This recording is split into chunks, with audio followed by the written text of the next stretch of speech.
नमस्कार, अब दुनिया की फटाफट बुलेटिन में आप सभी का स्वागत है और नजर डालेंगे आज की खास खबरों पर। पाकिस्तान और सऊदी अरब ने बुधवार को नाटो की तर्ज पर एक रक्षा समझौते पर हस्ताक्षर किए।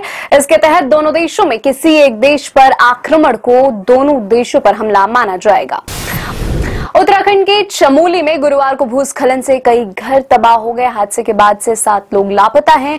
राहत और बचाव कार्य जारी है। मौसम विभाग ने आज देहरादून, ऋषिकेश, पोढ़ी, गढ़वाल, उत्तरकाशी, हरिद्वार समेत कई जिलों में भारी बारिश की चेतावनी जारी की है।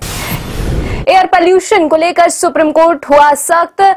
CAQM, CPCB और राज्यों को निर्देश दिए हैं। सर्दियों से पहले वायु प्रदूषण को रोकने के उपायों का ब्यौरा 3 सप्ताह के भीतर तैयार करें। प्रदूषण नियंत्रण बोर्डों में रिक्तियों को भरने में देरी पर नाखुशी जाहिर की है। अमेरिका के केंद्रीय बैंक फेडरल रिजर्व ने दिसंबर 2024 के बाद पहली बार दरों में कटौती की है। इस कटौती के बाद ब्याज दरें घटकर 4% से 4.25% हो गई हैं। इसमें दुनिया भर में सोने के दाम बढ़ने की आशंका है। फेड चेयरमैन जेरोम पॉवेल ने कहा, हाल के महीनों में नई भर्तियां लगभग थम गई हैं और बेरोजगारी दर में बढ़ोतरी हुई है। ब्याज दर घटने से दुनिया भर में सोना और महंगा होने की आशंका है।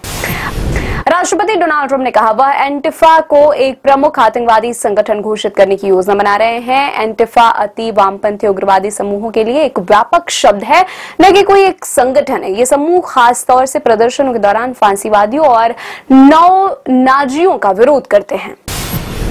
बॉलीवुड अभिनेत्री दिशा पटानी के बरेली स्थित घर के बाहर गोलीबारी करने के आरोपी रोहित गुदारा, गोल्डी बरार और के गिरोह के 2 सक्रिय सदस्य बुधवार को गाजियाबाद में उत्तर प्रदेश STF और दिल्ली पुलिस के अपराध जांच इकाई के साथ मुठभेड़ में मारे गए। केंद्रीय वित्त मंत्री निर्मला सीतारमण ने कहा, अब तक 22 राज्यों को 50 साल की ब्याज मुक्त सहायता के तहत लगभग 3.6 लाख करोड़ रुपए दिए जा चुके हैं। 11 साल में चालू हुए 88 नए एयरपोर्ट, करीब 31,000 किलोमीटर की नई रेल पटरियां बिछ गई है। मेट्रो नेटवर्क 4 गुना बढ़ा, बंदरगाह क्षमता दोगुनी हुई और राष्ट्रीय राजमार्ग नेटवर्क में 60% का विस्तार हुआ है। चुनाव आयोग ने बिहार विधानसभा चुनाव 2025 से पहले नई गाइडलाइंस जारी की है। EVM बैलेट पेपर पर उम्मीदवारों की फोटो रंगीन होगी। उम्मीदवार का चेहरा बैलेट पेपर पर 3/4 हिस्से के बराबर होगा। सभी उम्मीदवारों के नाम एक ही फॉन्ट प्रकार और फॉन्ट आकार में छापे जाएंगे जो आसानी से पठनीय हो।